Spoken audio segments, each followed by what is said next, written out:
Good afternoon, everyone. Welcome to Into the Darkroom with Emily Reifsnyder and William Metzinger, a podcast where we bring guests onto our show and they speak about their practice and any advice that may be useful to our fellow students. Today, joining us is Jessica Todd Harper. Her painterly, otherworldly photographs of family have won praise from sources as varied as Oprah Magazine, CNN, The New Yorker, Book Forum, and the New York Photo Festival. A Natural Portrait Gallery Outwin 2016 prize winner. Harper also included in the 2016 Taylor Wessing Portrait Competition at the National Portrait Gallery in London, United Kingdom. A body of her work will be featured in Kinship, due to run at the Smithsonian's National Portrait Gallery from 2022 to 2024. Harper's two books, Interior Exposure and The Home Stage, with essays by Alain de Botton and Alison Nordstrom, were both first-place prize winners in the International Photography Awards. She's represented at Rick Wester Fine Art in New York and Gallery Confluence in Nantes. She has lectured about her work to many audiences, including Google headquarters in Palo Alto, Princeton University, and the George Eastman Museum. She has taught photography at the ICP, Haverford College, and Swarthmore College. She also enjoys teaching art history to local elementary children. Jessica Todd Harper received her BA in History of Art from Bryn Mawr College, including studies at the École Nationale Supérieure in Paris. She earned her MFA in photography from the Rochester Institute of Technology. Thank you so much for coming on the show. I'm very happy to be here. Thanks. I'm glad I didn't mess any of that up. It's a very mouthful. So starting right off the bat, during your presentation to the department, it started off with a lot of paintings and Renaissance paintings. I was just kind of curious, what kind of fueled that interest in those paintings? And at one point, did you decide to start using them as inspiration for your photographs? Sure, that's a good question. A lot of that just happens to be the environment you're born into. And my mom really loves museums, and her idea of a good thing to do on rainy weekends was to take my sister and me to local, I want to say within a couple hour radius, museums, and we would copy paintings. So when we were little, we did it with crayons, and then when we were older, we used charcoal or pastels. And my heroes as a child were John Singer Sargent and Mary Cassatt and Renoir. I really wanted to be an artist from the time I was very young, and I drew a lot until I lifted up a camera for the first time at age 15, and that was completely accidental. I was taking classes at a local junior college in the summer in drawing and painting, and somehow I guess there wasn't room in the painting class, so they put me in photography just accidentally, and I was really mad about it, but decided to just be a good sport and show up, and I completely fell in love, and almost, I had a few exceptions, but almost never picked up a pencil or a pastel again. I just wanted to make photographs. It's funny how that works. You mentioned Mary Cassatt. Do you think having influences like her is part of the reason why a lot of your photography focuses on either your relationship to your family or some of your commercial work, which focuses on other people's families? Yes. So Renoir, Mary Cassatt, John Singer Sargent, they all painted their families or other people's families. I mean, that's a lot of how John Singer Sargent made his living, was portrait commissions. And so that seemed very natural to me. When I started making pictures, I thought, oh, well, what will I work with? I guess I'll just be like Mary Cassatt. And the more as I got older, the more I investigated the history of art, it just became this fascinating series of stories that I couldn't stay away from. So I just kind of became enamored with it in college, and it was an easy choice to pick as a major. A major event in your life was childbirth. So talking about your work, do you feel that there was a change in motivation or a change in inspiration before and after your first child was born? Sure, children, because I started off with twins. Yeah, I think before I had children, I quote unquote waited for the spirit to move me to make pictures. I just kind of waited to be inspired, and then when I was inspired, I'd make some work. And When I had kids, I realized I didn't have that luxury, and I had to make work on, Tuesday at 10:30 because that's when the stars aligned for me to make work, and I just had to make it happen. So I became a lot more efficient and focused, and I worked a lot more quickly. And that's also within a couple years of having kids, I made the transition to digital too, which helped because, again, in terms of speed and efficiency, that's your medium. Before your DSLR, what were you using? I was using a Mamiya 7 and a Hasselblad, so medium format film. Okay. Were you developing it yourself, or were you taking the negatives to someone else? No, it was all color. So the negatives were developed at a lab, and then I scanned the negatives in a file. I was really drawn to the 5-stop range of film, and I was constantly shooting into the light in these very complicated lighting situations that digital really couldn't handle until about 2013, 2014. So once I could see that actually it could comprehend that 5-stop range, I moved over to digital. Is there anything, now that you shoot mostly digital, is there anything you miss about shooting film? I don't know. I mean, maybe it's in the same way that you miss drawing when you start picking up a camera. There's something about drawing and then something about film that really slows you down, and it's a much more quiet process. When you take a digital picture, it's almost always you quickly check it right away to see if you have it. And there are pragmatic reasons for that. I want to know if it's in focus. I want to know if I have the right exposure. But you're slightly distracted from what you're doing. With film, since you can't check it, you're much more engaged in the moment. And I feel like with drawing, you're even more just kind of lost in the moment. And we live such a frenetic, quick life nowadays that I guess there's a certain romance in being forced to slow down. But the pragmatism of it just is so attractive at this stage in life that it's hard to resist. You mentioned in the presentation to the department that you inclined or more closely drawn to natural light. How do you feel digital photography handles natural light compared to analog? Sure. Yeah, that's important. So Arnold Newman was an early mentor of mine. I took a workshop with him when I was young, and he was really influential and very kind to me. And he was a big believer in natural light. And so I think because I got that information at an impressionable age, I received it as if Moses had come down from Mount Sinai with rules of photography. You will always use natural light. And it became such a habit. I was nervous about breaking that rule. I started to break it more and more once I had children because I needed to be able to work whenever the schedule allowed, not necessarily when the light allowed. So I learned to be creative with that.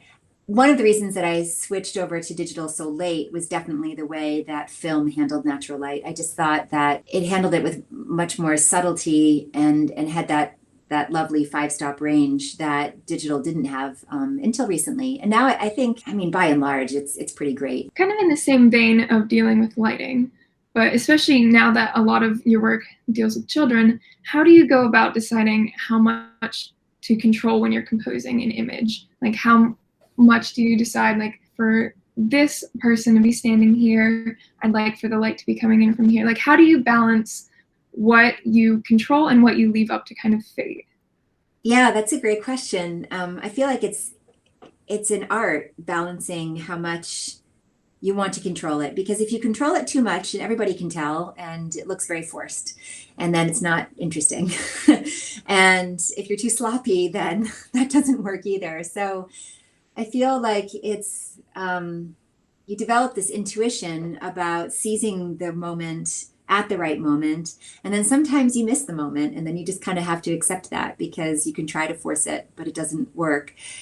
I think often I'm inspired by something like the light, for example, like in that picture of me with my baby in the bathroom window.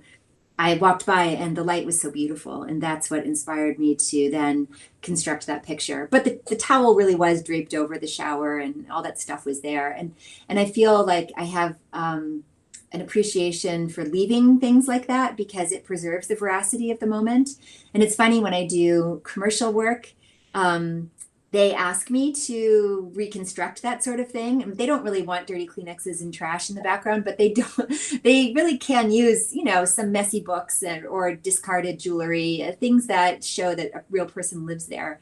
As long as it isn't bright neon or something and distracting from the rest of the picture. So there's that. Or sometimes somebody just has a certain gesture that I find inspiring, and then I move them to a better location. So it's rarely 100% contrived, but it's rarely 100% natural too. Usually I'm kind of tweaking it just a little bit to make it cohere to my sense of what makes a successful image. I know you felt like you had a little bit of a schedule trying to fit in photography with having children. Do you still feel a presence of your spirituality in your work? Yeah, definitely. And I feel like, especially this past year, where I feel like this has just been a very difficult time for everybody. I feel like photography and that sense of being connected spiritually to something bigger than myself, it's very gratifying to continue that process, because in the best of moments, art, when it really works, takes us outside of ourselves and connects us to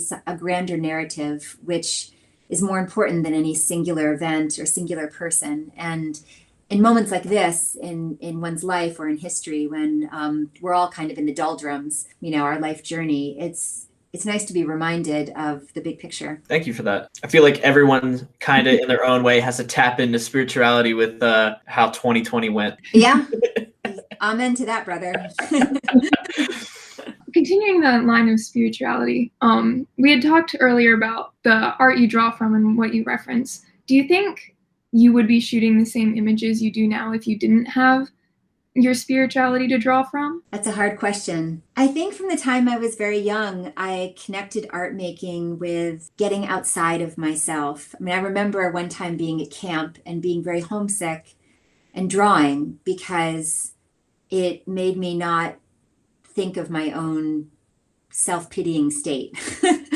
It was a way to escape the confines of selfishness, for lack of a better word, and grasp that which is more important than our own complaints about our daily experiences.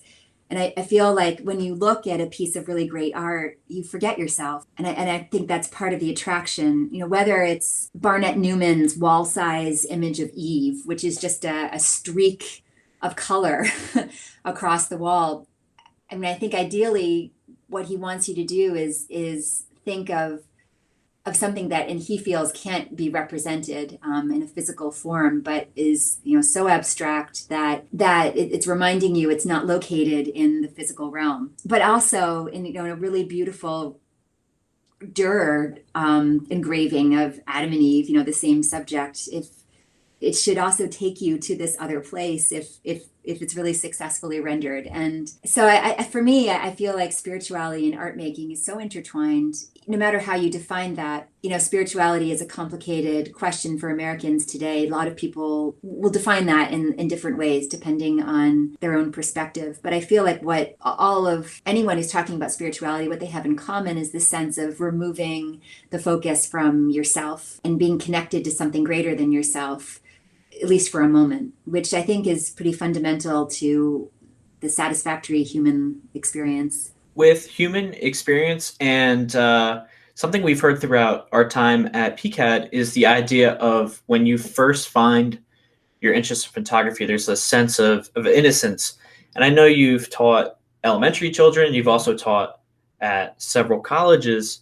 How do you feel, or do you prefer working with children who are young to the medium, or do you prefer working with people who have kind of developed their presence? So with children, I'm not teaching art making, but I'm teaching art history. And then with college students, I was teaching photography, which included a lot of art history. But I feel it's different. I feel like with the children, it's storytelling. I'm sharing with them these really interesting stories from the past, and they come with pictures. And so it's very engaging and easy to teach art history to kids, I think. But for college students, it's more about helping somebody find their voice, what it is that they feel they have to say to the world, what's important. And that's a different set of skills. Helping people think critically, whether they're young or older, that's the same. And there's a certain amount of nurturing in both places. Otherwise, fairly different experiences. Speaking about your work, we've mentioned before that you have a couple photo books. Was there anything that drew you to that line of representing your work to people? How do you think people can view your work in a photo book differently than perhaps if they went somewhere and saw it hanging up printed on the wall? Sure. It's interesting because I think that sense of intimacy of engaging with a piece of art can happen in a museum, and it can happen with a book. One of the best things that I've experienced in being an artist over the years is strangers emailing me when they've seen my work in some museum somewhere, and they want to tell me about their feelings about it because it's moved them so much. And that's really lovely. I think as an artist, you have to recognize at some level that once you put your work out in the world, it's no longer yours, and people engage with it and see, whatever they're going to see. Like I referenced in the presentation I gave, the picture in the bathroom, how some people said it reminded them of this tender, beautiful moment with their newborn, and others said it reminded them of their postpartum depression. It's once your work is out in the world, people will bring their different meanings to it. But what both of those parties had in common, the postpartum depression camp and the joyful new motherhood camp, is an intensity of experience. And the picture was able to bring them back to that feeling, I think much in the way that a poem does. I recently read and then remembered that the muses, the 9 muses in ancient Greek mythology, their mother is memory, mimosa, their memory. And so the muses, the arts, are engaged in some way with the past, with memory, with your own lived experience, and also what you think is important, what you've been taught is important. And so that experience, that intimate relationship that you can have, your artwork can have with a viewer, I think can happen with a book or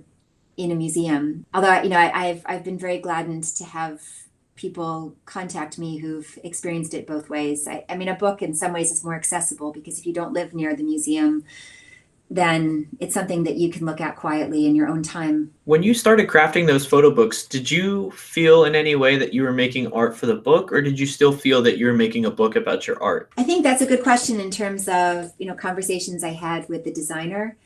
Because you're right, to a certain extent, when you collect a bunch of photographs and put them in a book, it becomes an object in and of itself. I tried to stay more on the side of, this is just a collection of photographs. And it's not, I wanted the design to be very clean, very simple, and not be in the way, so to speak, from engaging with the pictures themselves. Thank you. The reason I asked that is when we started making our own photo books, it started to feel sometimes struggling with the idea of what's the next page going to be? What's the next image going to be? Or does it come just from inspiration? That was so hard. I mean, I basically cut out lots of tiny pictures and put them all over the table that I'm at right now, move them around. And there were some pictures that I ended up cutting because they just didn't fit. And that's always hard. When you're writing, that can happen too. You really fall in love with a sentence, but at the end of the day, it really has nothing to do with the rest of what you're saying. And you just have to, say goodbye to it. And that happened with some pictures too. Speaking of making and creating, how do you find yourself approaching images differently when you're taking photos for yourself rather than commercial photos? Well, for myself, the client is me. And for commercial photos, you never forget that you are not the client. So my job is to interpret what they want And then I should be more specific. My job is to interpret what the art director wants. His job is to satisfy the client, but the client is often on set. So I find that often my teaching experience is really helpful in communicating to the client, hey, this is what we're doing. Do you notice the light here? This really, adds to a sense of intimacy. Do you see the way that these hands are overlapping? This communicates relationship in a way that's accessible to them.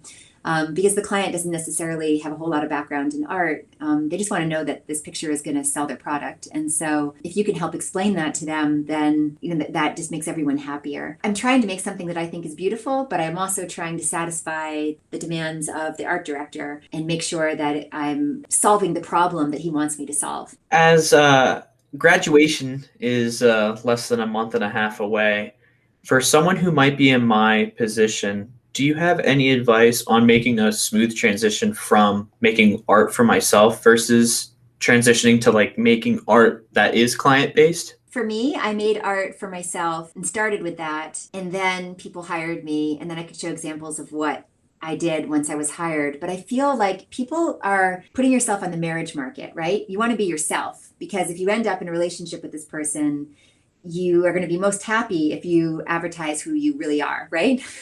Yeah. And so if you are making work that you know how to make, if you're solving problems you know how to solve and they interest you, then you're going to attract work that is going to connect with that. And then you'll be able to succeed in that work because they are looking for people who can solve those sorts of problems. I would work on making your work excellent.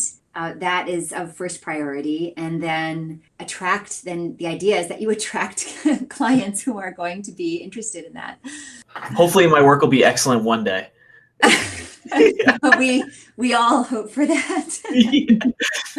What was the easiest way for you to transition from that kind of like educational mindset where you're given assignments and you're creating for that into like the more business side of things, where even if you're still creating things for yourself, you don't have someone telling you to do something? You're so smart to ask that, and I'm not sure I know how to answer it, because even in my agent in New York, in her stable of artists, I feel like, we all have a little niche, and I'm the artsy one, I do this, I have a fine art portfolio, and I feel like in the commercial world, that's not necessarily always the case. I feel like often my friends I've made in the commercial world, they don't usually go to fine art openings, and it's a novelty to come and be invited. And likewise, when I'm speaking to curators or serious fine art people, they don't necessarily want to know about the commercial stuff.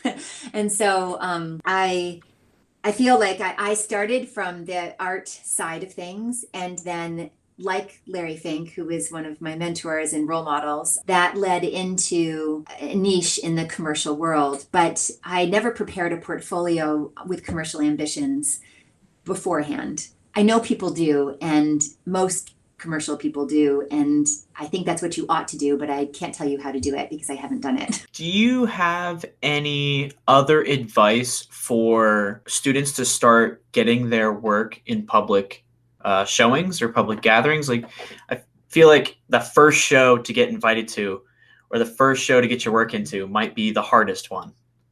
Yes. Yeah. I'm going to repeat what I said during the presentation too. I think this is a really good question. And for me, what really worked was these juried portfolio reviews, any kind of contest that you can enter where you have good decision makers. And what I mean by that is people in decision-making roles. So curators, editors, people who know what they're looking at. If you can get your work in front of their eyes, then that's just a step in the right direction in terms of getting more people to see your creation. And the portfolio reviews are live interactions. Won't it be nice when one day we have live interactions again? Those are very helpful because, honestly, sometimes they're duds. People look at your work and they're like, yeah, I'm not interested at all. But you sign up with enough people, then you can find somebody usually who is. Or if they aren't, often they know someone who might be. It's good to ask because they might have a friend who's really interested in, if you have great still lives of teapots. And I don't do that kind of thing, but my friend does. She's really looking for portraits of, still lives of teapots. Then I'm usually happy to make that connection. So a lot of times that's happened to me where I'm with somebody who really isn't into families, might find it kind of maudlin or sentimental, but they know somebody who's really into maudlin and sentimental family portraiture, and they send me in that direction. So I think the other more broad advice for young artists is that you have to, as soon as possible, separate yourself from your work. You're not the same thing. And when your work is being critiqued, it's not you that's being critiqued. Nobody appeals to every single person out there. And even wildly popular people in history are not always good guys. So even if you were wildly popular, it doesn't mean that you're doing the right thing or you have something really virtuous or beautiful to share with the world.